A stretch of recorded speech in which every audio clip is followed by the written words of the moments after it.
Welcome to the Microsoft Security Insights Podcast with your hosts, Franklin Grimberg and Edward Walton, where we discuss Microsoft 365 security and Azure security news and products. Recorded April 27th, 2022. Good evening, Brody. Good evening, Franklin. How's everyone doing? Doing great. How about yourself? Don't I look scraggly? I little. can't really. I probably smell like I sound. Duran, right? And I'm scraggly. I ran today, and I've been trying to work. Ain't cut my hair. I'm just a ragamuffin, man. But everything's pretty good. I love it when customers come up with interesting requests that are not necessarily gripes, and I go, wow, I don't know why we don't do that. Sentinel related, and then I got a little 2 tidbits that came across my plate, and I put them in my lab, and they actually pretty slick. Big shout out to Andrea Fisher, friend and colleague. She's at Microsoft, MDE expert. She sent me something for Sentinel as a playbook, and it's actually pretty slick. People always say, I get this alert. What do I do? So this person named Brian Domenico, that's what his Git is. We'll put it in the show notes. He wrote this playbook that steps you through what you should do if you get impossible travel, if you get this in combination with your Azure Active. It's actually pretty slick. So it took me a minute to deploy it because I didn't read the instructions. You have to run a PowerShell script prior, and then you go in, because he graded out like it wasn't important. I see the comment out, and I'm like, you got to run a PowerShell script, we grant permissions and create the group. And I did it. So I want to show that to everyone, and I got it up and working. And then he also made it so that you can go into his Git and go push to deploy to Azure once the PowerShell script is done. And then you wait about 5 minutes because it has to run a couple of functions. And when it comes back, when you go into your playbooks, it'll give you triage steps on how to go do things. So let me grab that link and put it in the chat so we can put it in the show notes really quick. Yeah, that'd be great. I'll put it in the Discord too. I'd love to check that out. That sounds really cool. And so I'm also reaching out to him to come onto the podcast because the person that co-wrote the solution with him, I know. So I've been working on getting our next list of podcast guests, and it's fleshing out for June, for the rest of June and July. So we got some confirmations, and I've come up with a new method of grabbing guests to come on. I think the next guest we're going to have on pretty soon to talk about unleash the power of analytics to strengthen your SOC against threats is going to be Jeremy Tan. Cool. See, you're printing things out there with large black blocks. My eyes, man, I can't see. A lot of ink. Yeah, it's okay. By volume, did you know printer ink is more expensive than human blood by volume? I just squeeze octopuses. Just milk them and get all the ink out of them. Put them in you got your own like aquarium there. Yeah, just to farm ink. Yeah, I got octopi that have tubes inserted into their ink glands, and I just get the ink out of them. Right, so my ink is organic and sustainable, but maybe not sustainable. Yeah, you just feed them a little crustacean every now and then, man. They make the best ink. Sometimes I just get my quill and I just dip it in him, and then I write. Who knows? I don't know. Frankly, it seems like I haven't talked to you in months, man. How you doing? Good. I took the SC100 today. So you guys are in always trouble. D? We're in trouble. Great. Okay. You're in trouble. What do you mean we're in trouble? Because you set the grading curve. What do you call that? The bell. You guys are in trouble. So it's gonna be fun to see. Let's see if Edward legitimizes the exam. And I thought it was pretty good for what they were put up against and being a architect exam. So I really think that people need to look at AZ-104, AZ-700 on top of AZ-500 and SC-200, 300 before taking this exam. Just go over the material if you haven't taken it. Yeah, I thought the AZ-500 was harder. Just my personal thing. I'm like, this is harder this is easier than the AZ500. To me, it was because Which one? I took the SC100 week before last week, whatever. Oh, you did take it. Yeah, I'm done. I think I told it on the podcast. I took it already. So Brody's the last one left. Huh? Weird. Yeah. Well, so I'll have to just exceed your expectations again, Frank, and pass first time. Yeah, so I took it. Yeah. And we should know something first week of May, right? Because you have to have it done by May 5th. So we should know something second week of May. I thought the exam was very fair. I think that allowed you to think. It also said there's more than one right answer, which I can appreciate, but right, we approach stuff differently. So I like that aspect of it. Franklin is absolutely correct in some of those reviews of the other technologies because they want to see if you're well-rounded, right? The networking stuff, I blood water, and I don't even do that. But they start talking about crushed on. But they're looking at you from a global security architect, like, all right, how you secure your endpoints, how you secure your applications, how you do these things, and you got to scratch your head. And now you land on experience and say, I don't necessarily know how to do it, but I know what I would do. So if you don't know what those workloads do, once again, back to Franklin, the 700, the 104, and the AZ500, you definitely want to go through those learn modules and help yourself out. This test seems so much different than the SC200. I mean, it's on the opposite ends of the spectrum, actually. But I thought the exam, to me, was very fair. I got a good feeling about me passing the beta. So, sorry to cut you off, Franklin. What else is going on up there in sunny Reston? I went and watched a user group thing, KQL Cafe. Yesterday. There was an awesome presentation, something that I've only seen talked about once, a little bit over a year ago, by Olaf. Ofer talked about it, Olaf talked about it now, which is the difference between the ingestion time and the event time, and how to handle that in your analytical rules. So KQL Cafe, they have a YouTube channel. If you need to go watch that and follow what he's saying there. I'm really surprised. I've not seen what he documented in the Microsoft Docs. I kind of wish that it would go out there and be a little bit more well documented in the actual docs.microsoft.com, because I don't see it really discussed, even though that I know that the team there knows about the difference and the challenges with when things get ingested versus some SIMs actually check the data when it comes in versus scheduled queries, which are checking based upon the scheduled query after the data is ingested. And of course that can be different than your event time, and how do you manage that. So it was a great presentation. I think it's something that maybe one time we can have on one of our reactor shows, but definitely go out and watch the KQL Cafe YouTube channel for that. Yeah, throw it in show notes so our listeners and viewers can go check it out. You're right. The only other time I've seen it might have been, like you said, a year ago, and I think the topic was KQL query optimization. Yep, that's the only time I've ever. Yep. Yeah, that's the only time I've seen it too. I guess I can say this. This is not NDA. No, it is. Let me just put it this way. A lot of that lifting in KQL is going to be inherent in the product here coming up. You'll understand that because you're going to see enhancements in NRT, near real time, and that's going to be coming. I can't really say anything about it, but that has become a concern. Not a concern, but definitely a request. Let me tell you, I use that as a litmus test to let you know Sentinel adoption is picking up, because that is a request of very seasoned professionals, right? Not the newbie. And they're telling you, you better have this or you can't play with the big boys. And so I like that this is happening. Yeah, man. Cool. That sounds really cool, guys. It is.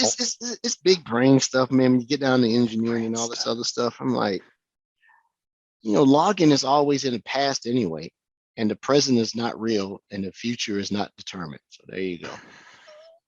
Well, the problem is that when you use the as Olaf pointed out and watched the video on it, that when you use the analytical rules and you're saying go back, whatever the time is, I can't remember the terminology now. That's actually using the ingestion time instead of the event time. So it kind of messes with some things. So go watch that video by him. I don't want to take any credit for it. He did a great job. Definitely watch that video. So let's get him on the reactor. Let's get him on the pod. Yeah. So last week, we have 2 great shows over the past few weeks. And now, unfortunately, people have to listen to this show. So, the reactor show is great. I really enjoyed being on that show. So my wife was like, you're being such a ham and minding your P's and Q's. I didn't hear you cuss a single time on the thing. I said, yeah, they got rules. I can't be the sailor just throwing out expletives, right? So I enjoyed the show. That was great. Thanks to everyone that came. Please keep coming. Shout out to Norton Norris. Your swag bag got put in the mail today, and you'll be getting it. You should get it in 2 days. So thank you so much for that. I hope you enjoy it. What does Brody have? What has Brody been doing this week? I mean, when we don't have a guest, we have to do Brody's work for him. So what do we have to do this week, Brody? That's a good point. I've been working. Thank you for the segue. That was very kind of you. I'm working, right? What I'm working on this week, sentences, here we go. Some Azure AD B2B work with an organization I've been working with for quite some time, just making sure that they're very locked down and they're highly risk averse financial institution, and are now slowly opening up into the ways of SharePoint Online and eventually Teams and whatnot, but they need to do it in a very deliberate fashion to ensure they're meeting all of their regulations and compliance requirements. So what is Azure B2B? Azure Business to Business enables organizations to securely collaborate with other organizations without having to provision accounts in their own tenant like we would do. Azure AD B2B, not just Azure.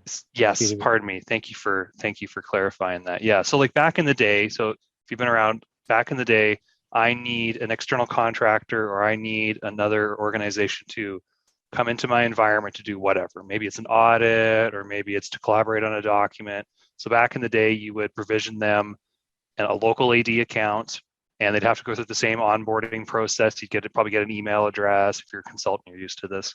Or you'd have to go through their training, their onboarding training and all that jazz. And then maybe you get issued a laptop because they enforce always on VPN, this whole rigmarole where you have to and then, if there's account lockouts or password issues or anything else, you have to contact their help desk. And so this is the way we used to do things, right? To get onto on-prem file shares and SharePoint and applications. And now that we're living in a cloud world, we want to make that easier. So Microsoft delineates between standard user accounts in Azure Active Directory versus guest accounts. Guest accounts are simply pointers to another identity provider. Maybe that's another Azure Active Directory for another organization. Maybe it's a social account like Google or hopefully not Facebook. Or one-time passcode's another option where they validate that you own the identity. So maybe you're Frank at awesome.com and you're just running your own show. You don't have an actual identity provider. You're not using Google or Microsoft. And so we want to validate Frank, you are who you say you are. We send you basically a one-time passcode to authenticate. So basically, we just don't want to have to provision people in our own tenant anymore. We want them to be pointers. We want them to be guests so that they can collaborate with us on SharePoint or Teams or applications that are hosted within their tenant. Maybe they're cloud-based applications, or maybe they are proxied applications using Azure AD Proxy. So how do we do that? And how do we manage that? So there's controls at the top layer in Azure Active Directory for controlling external identities, controlling who can invite people, how locked down they are. You can build access reviews around them, so there's automation and governance. So we don't have just a whole bunch of disabled accounts, maybe like what we saw back in the day with Active Directory. There's a whole bunch of accounts people aren't using anymore, but there's not a lot of governance on managing them. And do you delete them? Like, oh, they might need it later. Let's keep them disabled. Maybe we re-enable them. There's a lot of risk there, right? So you can build in a lot of automation on the identity side of things. And then after you have your controls and you understand, so like this organization almost certainly wants to have like a set of individuals in their identity team who are given the role to invite guest users. And once you're a guest within this organization's Azure Active Directory, now we can authorize them against certain documents or repositories or platforms, etc. And down the line, you control that. Can they actually manage resources in Azure? Like, I don't know if a guest account can manage a resource. There's a lot of rules around. You can't. can. You can or you can't? You can. Oh, you can. Okay, because I know guest accounts can't be owners of numerous things, like not a SharePoint site owner, resource. I don't think they can be owners in a lot of things, but you might be able to grant them what you have permission. to do is create a custom role and assign that role to a group within that delegation. It's according to how deep you want to get. If you're just doing B2B, you don't need Lighthouse. I don't think you don't need Lighthouse, but you can do it. And I saw it at a customer, and then so when I saw it today actually. So when they come in, they can come into a group because they get to manage a very specific workload because they're a vendor in that thing, and they can't do anything outside of that resource group. Literally. This may be foreign to you. I don't know if you work in this, Brody, but I know Frank is going to know what I'm talking about. Frank, are you familiar with the regulation or the control called ITAR? Yeah. Oh, yeah. So I had an ITAR customer. For those who don't know what ITAR is, you deal with munitions, weapons, right? So they went beyond B2B, Brody. They set up a totally separate 365 environment, Azure subscription. And when they get these contracts, they're granted on 1, 3, 5, 10, whatever basis, right? It's pretty persistent. They would then go get the domain name of the vendor they signed a contract with and add a suffix to it, register that domain name, put it in this vendor tenant, and you could only use that email address to be able to get B2B to the main Azure subscription, which is owned by the ITAR sponsored or regulated entity. So they didn't allow you to use your brodyc.com. If you landed a contract, it was brodyc_vendor.com. And that's the email address that you use and account that you use to get in. So there's a thing about guest accounts that there's a specific attack vector, which I'm not going to bring up because I'm using it in a skills verification for it's a Microsoft Learn content, which is very interesting to take a look at. So that's one of the reasons why they're doing what you're saying, Edward, is to deal with that specific attack vector, so they can control that. I know the attack vector you're talking about. We'll talk about offline. I think I read the same article, right? Because it's happened to me. It's something that's come across my phone. Let's put it that way. I think we're talking about the same thing. I'm like, it ain't me. And we'll see. So in this ITAR it's not the MFA brute force thing that you're talking about. Oh, okay, never mind. It's not the MFA brute force thing. Okay, never mind. That's what I thought you were talking about, because someone, evidently one of my passwords is out there in a while for my Gmail, not my Gmail, was something else. And I kept getting MFA thing. I'm like, that's not me. Who got my password? That's unfortunate. I also got an MFA brute force attack because my wife was trying to log on to the benefits portal, and it was linked to me, and it was sending a 6-letter authentication code to my phone. I didn't know she was on the benefits trying to do something. She's trying to authenticate here. That's funny. Okay. Yeah, and she's like, hey, it kept saying it's sending a code, but I didn't get it. No, you didn't get it. It's coming to me. No, hilarious. All right. I wonder what this is, but I got to tell you, what drives me crazy is that sorry to sidetrack this, and we'll get to Brody. It's completely sidetracked, but keep going. Yeah. So, dealing with like RX and prescriptions, it's like when your children reach a certain age, then the pharmacy has to then send the notification to your child now that they're 18, right? So there's all these rules about turning 18, right?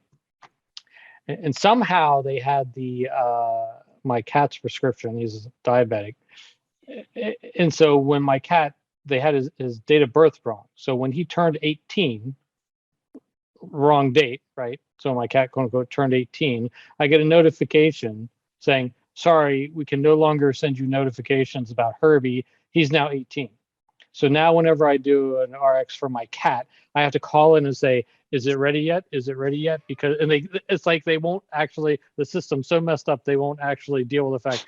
They know, the system knows it's a cat, but because the cat's turned 18 years old, they can't send me notifications about them. It has to be they have to send the notifications to the cat. Crazy stuff. Okay, go ahead, Bree. I know that added so much value to the conversation here. That's actually hilarious. That's super hilarious. We're doomed. The cats are slowly taking over the goddamn world, and this is the cat's fault. The cat called in behind your back and said, "Hey, that's not my real father. Please don't say anything else to him anymore." That's that cat's fault. I bet the cat had something to do with it. I saw a sign. Go ahead. Okay. Hold on. Can you give me control, Frank, for a sec? Ed, I'm gonna pick your brain on this. Hold on. You want to do my work for me? Fine. I want to pick your brain on this ITAR thing. This is really interesting. One sec. If you don't mind. This is interesting. Hopefully our viewers and probably not our listeners will appreciate this. Let's see. So I've been getting on Whiteboard a lot more. Do you guys use Microsoft Whiteboard? Can you see that? Okay. Yeah. Okay. So in your scenario, you've got org 1 here. Nothing on the screen that's bad. No. Okay. You've got org 1 or your customer. Okay. And they want the third party to be able to get into their environment to do things. Okay. So if this third party is running edward.com and they don't have a proper known IDP, we force them to instead make an account in this other tenant, and then they use that to authenticate. And that's the scenario you're talking about, right, Ed? Yep. But what if this other party does have an identity provider like Azure or Google? Would the ITAR company still force them to go through this, or would they? Yes. They would. Yep. Okay, and so this is. I would like to understand the risk, what risk that mitigates by doing that. Other than, can you just break that down some more for me? I'll give it a very high level one, and then Frank's probably gonna be deeper than this to me. Okay. That IDP, why it may be valid, is not under your control. Point blank. Okay. Yeah. So if I can break that, I've broken. I'm in. But now in org 2, which I have now created you a vendor or a vendor identity, I'm in control of the security controls of it. So it doesn't reduce the risk if the org 2 is not putting all the right security controls in. Right. But you are in control of the security controls. Right. You're not in control of the security controls for IDP. You're right. Okay, but now what if, so in this scenario, both org 1 and then the other org, they're both running on Azure, right? And so what if this third party, he registered edsconsulting.com and he uses M365 and he's also running on Azure. So now it's Azure to Azure. So wouldn't that be a scenario where we would allow this person, or we'd still force them to go over here? Their regulatory and their risk reduction says, be that as it may, yes, you have it. Yes, you have MFA. Yes, you do all these other things. No, we want to track you in a more granular way and be able to force controls upon that group in a more granular way. And we can do that if we own the directory where you are logging in natively rather than pass through. Okay. And there's specific attack vectors going in from one identity provider or org into another. Okay. And that if I control org 2 in your chart here, I can basically eliminate those attack vectors. And so let me tell you what else they did. And I got to be very careful how I say this. When the benefit of it is that when you go from the smiley face to org 2, they felt safer running Azure workloads related to the product in a separate org with the login there. And they minimized the exposure to the primary org and the workloads there. They kept it separate. Okay, I'm getting that. Okay, so Ed's Consulting, we can't, org 1 can't say Ed's Consulting has his M365/Azure set up at the same level of security that this other tenant does that we control.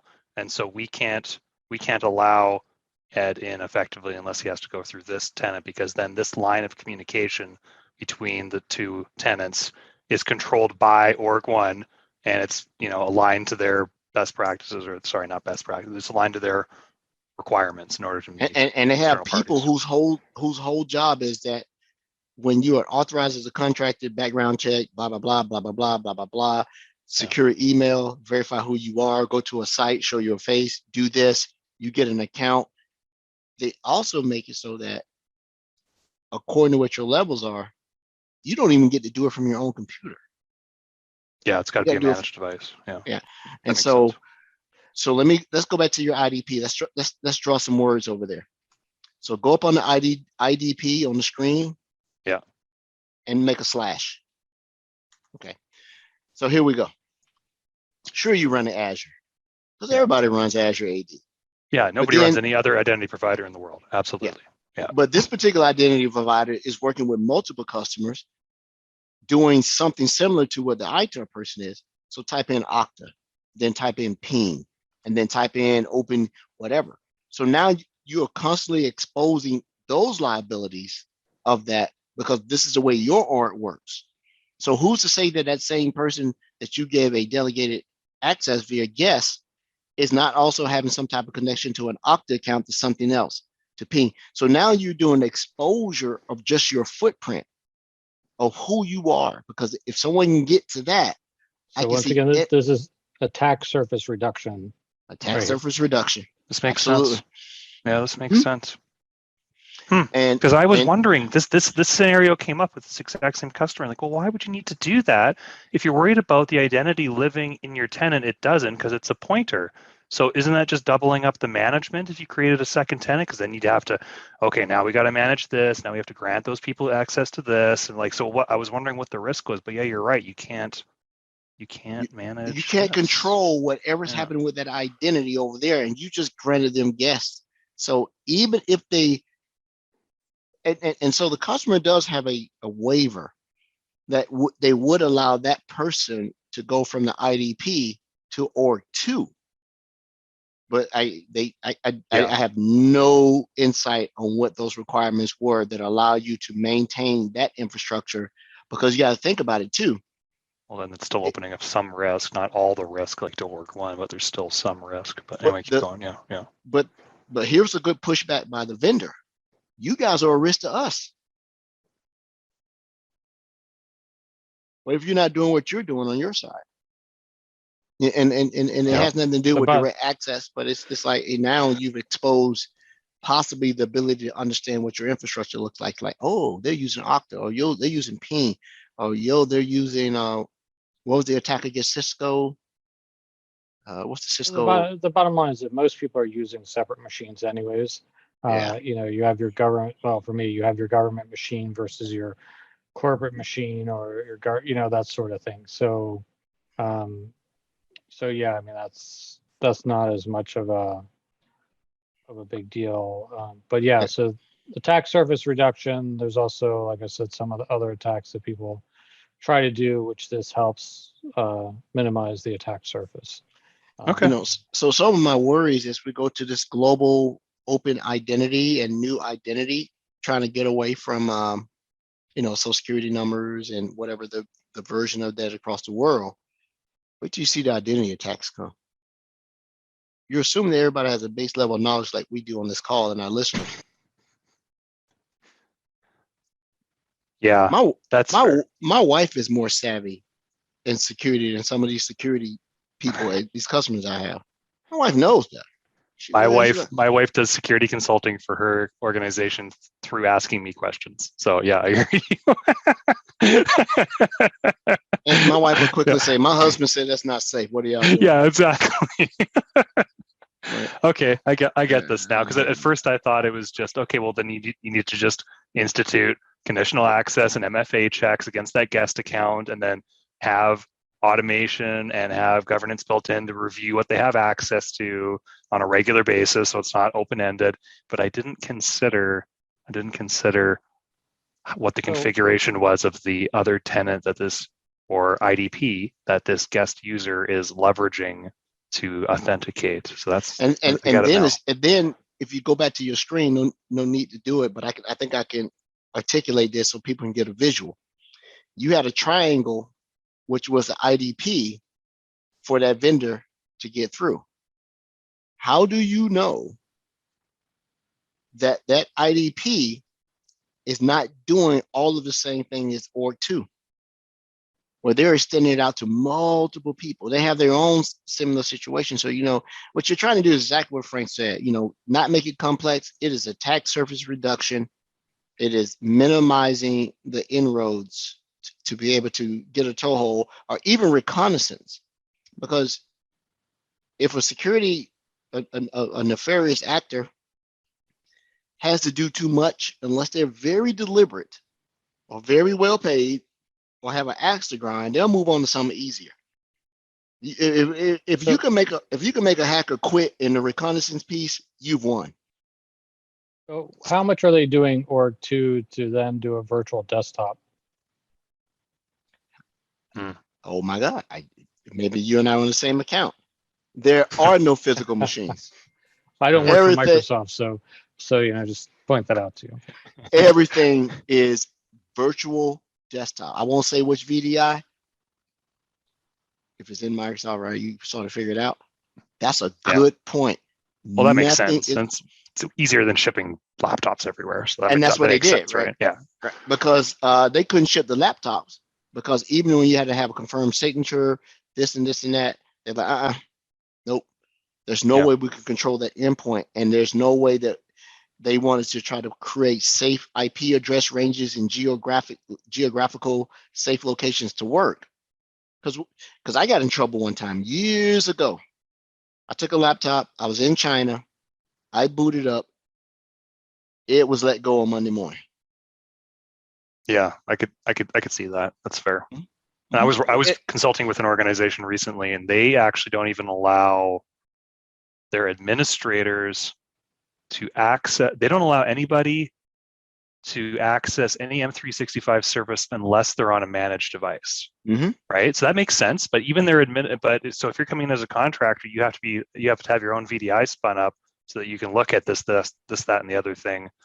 Mm-hmm. Because they're not going to ship you a laptop because I'm a temporary contractor, right? I'm here for 3 months or whatever. But you're right. That's because otherwise there could be people all over the world, and then how are you managing that when it comes to impossible travel or anything like that? That turns into a nightmare. So might as well force everybody to come back home onto your VDI environment, make those managed devices, and then from there you can access services and admin portals. And to our listeners that are either watching this or listening to this, it seems like it's a lot of work. It really isn't, because you can diagram, process, and build this before you deploy a single bit to understand what you want to do. All you have to do is take the SC100 exam, and you're good to go. And you're good to go. You can architect this whole thing. Yeah. Hey, I know I came 3 minutes late, but I do want to show a couple of things. So Frank, can you? Well, I was asked to share another cat story with you guys. So while you get set up, I will. Let me take. Who asked you to share another cat story? I don't see. I'm looking at two chats right now. I'm not seeing any requests for the cat story. Okay, keep going. So since my cat's diabetic, it was actually a previous cat that was diabetic, right? And so you have to give your cat a shot. This one was once a day or whatever, and I'm putting the cap back on the needle right after I'd given him the shot. This is like midnight, whatever, and I poke the needle through the cap, and I poke my hand, right? No. So I'm like, is this a good thing or not? After I've given the cat the shot, all this stuff. So So of course I don't know what to do. I'm young, that sort of thing. So I of course call my primary care physician, leave a message. He calls me back. I tell him the whole story, what happened, and his reply to me, he goes, and he's very tired. He goes, Frank, if you start drinking your milk out of a saucer, give me a call back. And he hangs up on me. Yeah. So I can see now. That was it. So awesome. That was worth it. To all our users, listeners, Frank's going to star in Batman 2, the Catman. Yeah. He's a cat man. Let me share my screen, man. That wasn't like a Spider-Man thing or anything. I didn't get any special powers out of the deal. That's too bad. I could see you, landing on your feet all the time. I think that would be a great skill. Yeah, that would be a great skill. So, to our listeners, you're probably not going to get this in translation. This is a very visual thing that I want to share. So we'll post it on YouTube channel. We do have the Microsoft Security Insights YouTube channel, in addition to we're going to start live streaming to that YouTube channel. We just haven't had time. We're going to change out of Zoom to something else. Just didn't have time this week. So then we'll be streaming to YouTube and Twitch at the same time in the future. Once we make that over. Other than that, I'll just post this whole video up there to the YouTube channel, just like what you would see on Twitch. I still do the more, beginning, end of show thing for the audio side. Sorry, and to our listeners, we didn't have a guest today. Sometimes we just we don't want to share you guys with anyone. We just want you to be part of us. So that's what. Not even doing. Rod. We kicked Not Rod even out. Rod. You guys that knows that Rod's not here. Everyone, you ever heard his voice? Rod's actually not feeling well. I was going to say a disparaging joke, but I'll leave him alone. All right. So anyway, big shout out to Andrea Fisher over at Microsoft. MDE heavy. She's super versed on TVM. And so she shared this. She said, hey, I'm having more and more customers in public sector, SLG, whatever it may be. They're getting all these alerts and the fatigue is killing them. They don't know what to pivot on. They get informational and alerts, they get high. So this person named Brian Delmenico, I believe that's his name on the screen, created this Sentinel automation modules, which is a series of playbooks based on the security workloads and identity workloads in Azure and our M365 and our Sentinel. So in this, you can see where it's going to call a bunch of variables to create groups, roles, and such, so that you can go through and run these particular playbooks as a triage exercise. So because I didn't realize you have to install certain modules on the machine. And I keep forgetting I have a new machine. So you got to make sure you get Azure modules from the repository. The force command is good because even if you're running an outdated version of PS PowerShell, it'll force the installation of it side by side. And then there's actually another command that you can run that will remove the previous one and then put this one in. I don't recommend that until you understand whether the PowerShell commands in the new version of PowerShell will support some of the legacy things that you've already written.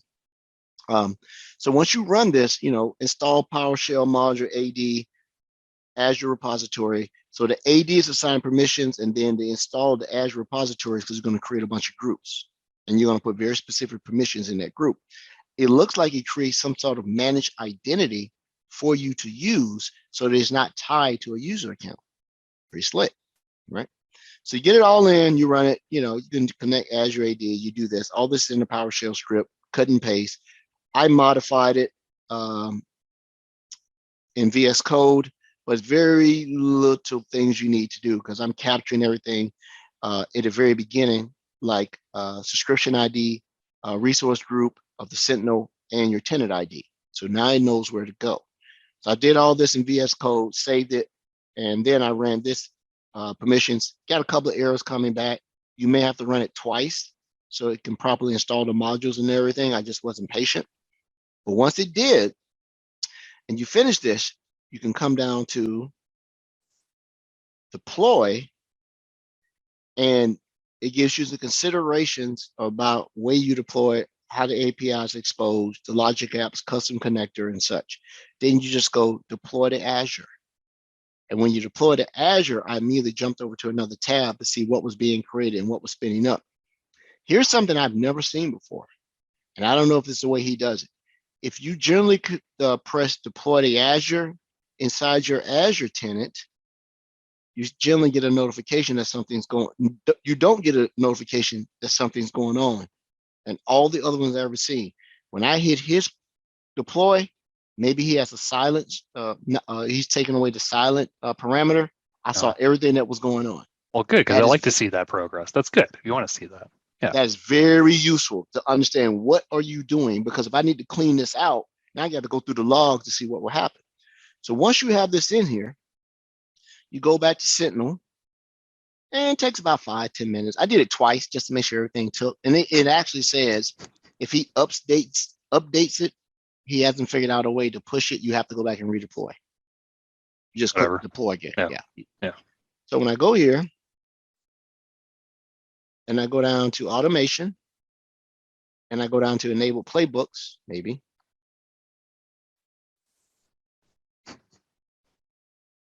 Oh, what do you mean? Oh, because I did some the playbook temp. Yeah, let me just make sure. I've been beating up my lab. So if I go to, let me see, automation. Click on the active playbooks, and you're clicking on the wrong area. There you go. There you go. So once again, you can see parental tech support situation. Well, there you go. So you could see that his is called stat, which goes back to Microsoft Signal Triage Assistant. That's what he called his playbooks. Actually pretty cool. So when I go back here, I can go, there it is. So you have a coordinator that you're running in sequence, and you also have a triage. So the coordinator can bring together multiple groups within your IR, and the triage just gives you a point and click to say, if this happened, then do this. So if we go to this, and I go to the actual edit, you see what it does? When Azure Sentinel creation rule was triggered, you got a base module, get entities, you get the incident RMID, the workspace ID, so on and so. So if I got an AD risk module and I got an issue with Azure AD, Active Directory Identity Protection Alert, I can click here and then go, oh, if I did this, look back 30 days, so and so, MFF fraud. I can also look at related threat module, and you can scroll across, and you can see what the conditions may be. What it does is just basically goes through a set of conditions to understand what you should do next. Incident, update incident. It was already existed. Update the lower severity and change it. But the other thing you can do, right? If I close all of these, if I go back to and come on, I'm using Brave. It's beating me up today. Let me go back to it. The stat coordinator. Yeah, I know. I come in here. I'm going to edit, and I can say when an HTTP request request, I can switch. I can do an ADD risk case, a base module case, a case file case, and it takes into account where the source came from. Was it MCAS? Was it MDE? Was it MDI? Was it MDO? You know, this is a cool one. If you start getting these authentication alerts and identity and impossible travel, it can tell if that user's out of office. And say, why is this person doing this if they're out of office? So it looks at and checks if there's an out of office response by sending an email. And if it get an OOO or OOF back, it'll say, wait a minute, this person's on vacation, holiday, sabbatical, and then you can keep going. So it is a great way to sort of identify what you should do in the event of it. Now, I haven't gone through it in depth because I only found about it yesterday, but you knew everything from watch list, Yuba. So it gives you a bunch of triggers to be able to do, right? This is also in line. I liked it until we got to the watch list part. Hey, man, let me tell you what I did with a watch list. Big shout out to Ed. And big shout out to Rod Trent. Gave me the base idea, got me 50% there. And then he basically said, all right, it's time for you to walk on your own. Did you just give yourself a shout out? Yes, I did. Yeah, okay. Yes, I did. First time on the show. Okay, keep going. Yeah, finish the thought. We brought this up, and I'm going to go back to Sentinel because I want to show you guys something in Sentinel that I think is not being overly promoted, which is actually excellent. So what happened is that we had a customer. They have 5 security appliances. You can pick the 5 firewalls of your choice. Don't care. All the firewalls are going to a single self-collector. The self-collector is ingesting all of that into a single table, common security alert table. Someone modified the Linux server because of a patch. It overwrote the config file. 5 of the things are still up and running. Otherwise, the company would know.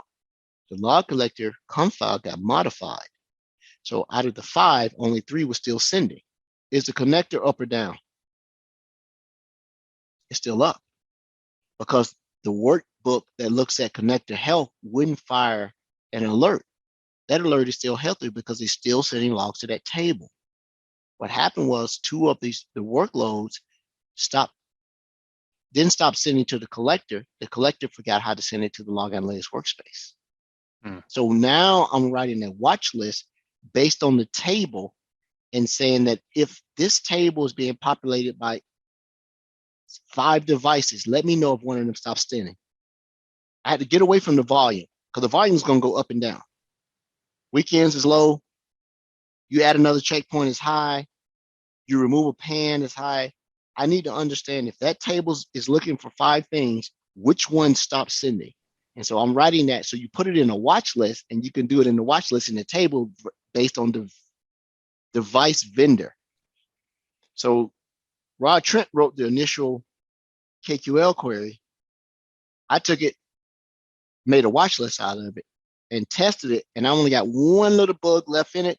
But for all intents and purposes, hopefully this is something that can be published so that if someone's looking at table health, not connector health, table health, and it can't be a 0, because we'll obviously know if the table's not getting any data, that means that the collector's down or your primary data sources are down, your firewalls, your proxies and stuff. If your checkpoint is down on a global level, or your PAN or Cisco, you know. But how would you know if it stops sending logs to Sentinel? Because the log collector is still up. Yeah, it's still running. Back to the original thing I want to talk about when we're talking about the triage. Ren Wu at Microsoft wrote the SOC framework. He's been on the show 2 or 3 times. And I think this is sometimes underappreciated when folks do not know how to run. I'm not a fan of the term SOC. I think it's run its game. I think it's run its course because SOC, from the days that we first started doing this, Brody, you haven't been around this long. Frank and I have been that way. Generally meant you went into this room and you had everybody sitting at a damn desk in a place, and you were a bunch of that. With a bunch of clocks on the wall with different time zones. Yeah, and a big screen in front, like NASA. Yeah. But now I'm a big fan of something called Security Operation Platform. Because of Sentinel, your console is your browser, wherever you may be. So instead of having the people congregate into a room that unnecessarily, you put them out into a security operation platform. And then that way they are able to, do the SOC activities, but not necessarily be pigeonholed into a physical location. But someone also asked me, said, hey, I'm getting on these alerts, Ed. I don't know what to do, man. Well, if you enable this run book, it goes, and this has been updated. What happens if I get suspicious PowerShell command, an anonymous scheduled task, initiate containment and migration because your R's took off. An uncommon file was created and added. MDE is yelling. PowerShell drop. MDE. A device try to do a phishing site. MDE, MDO. MDE, of course, malware, and a bunch up under the malware. The usual sequence of failed login. MCAS, MDE, and Azure Active Directory Identity Protection. These give you a starting point and the links. Because you know how many people go, man, I got this impossible travel, I don't know what to do. Well, I tell folks, if you're seeing initial brute force, let's do it this way. If you see this happen first, and then you start seeing brute force, and then you start seeing unusual sequence of failed logons, and then you start seeing impossible travel, and then you see a suspicious attachment open. This would probably be number one because this probably initiated it all. And then you get unfamiliar sign-ins. We got it. You may have a problem. You may be an active participant in the kill chain and not know it, right? So I think the first one, Frank, you tell me if I'm wrong, will probably be seeing this first, and then start seeing. Well, it could vary, right? But this is great. Yeah. This is great to have at the fingertips for your remote SOC worker on their security operations platform. This is really nice. Yeah, this is smart. Now, I think that people have to realize this is tier. So if you talk about tiers, which some people don't talk about anymore, this is really tier 1, tier 2 sort of response stuff, right? Where does it go? It's not as deep if you all of a sudden start running into an issue. This is not going to give you everything you need. This is quickly validating and then say, okay, yeah, we have a problem. We need to do something deeper, which, it's not, when you go deeper, it's not as much of a linear path as one would think. Yeah, and then you ship it to the graybeards like Frank to do the investigation. Yeah, well, you're joking, but you're absolutely right. This allows you to make a quick decision like, I need to bring somebody in. Yeah. Spin up a war room and call Mandarin and whomever else you want to call, Dart. You need to get them in here. Call Mandarin? Whatever they call it. Whatever. Is that the guy from, is that a Star Wars reference? What was the deal? I think it's an orange. Let me tell you what my... The Mandalorian. I got it, yeah. Call the Mandalorian. He'll set you straight. Call the Mandalorian. He'll get you right. You know what the craziest part about it? The more I use Teams, the less I know about it. I don't know how to stop sharing. It's not Teams. No. That's the first problem. I mean, credit card Zoom. First. What are these icons at the bottom of your desktop? What's that rainbow icon? What is that? Where? On your taskbar. What is that? The Which rainbow. One? The one on the far right. Third from the right. Right here? Third from 1, 2, 3. There we go. Oh, it's a PDF viewer. Okay. Yeah, I don't like Adobe. Oh, what's that? This is small PDF. Small PDF. I'm gonna write that down. I've never used anything else. Definitely don't like doing in the browser. But remember, everyone, if you send Edward an email, he's using small PDF. So yeah, go do your search exploit and see if there's anything for small PDF. Oh, okay? There's a client side app. You don't have to run 100% from the browser. Okay. I like it for conversion. It can take PDFs, convert them into PowerPoints, Words, Excels, whatever you want. Okay. What's that red icon to the left of Discord with the play button? Is it a media player? O'Reilly's, so I can download books and read them. All right, nobody can see this. Nobody can see this on the audio. So yeah, we'll set up another time to explore Edward's desktop. One week. Hey, well, Frank, take sharing away from me because I don't know how to stop sharing. Oh, click into some more stuff. Let's. I see what you got. I had to do the PowerShell get thing. Like, why is this not working? So Ed's out, doing Brody's job. There you go. I'm like, I don't know how to do this. That was really interesting, though. Thanks for sharing that. Hey, can we give a shout out to that GitHub repo that we were talking about on Discord this week? Because that is a great collection of queries. Absolutely. So, what's interesting is I see so much content now compared to a year ago. So how is with Inside Sentinel, how is the content area of the solutions that are coming out versus the community area versus, how are people, this is now going to become a lot to manage at that point in time. So what are your best practices, Edward?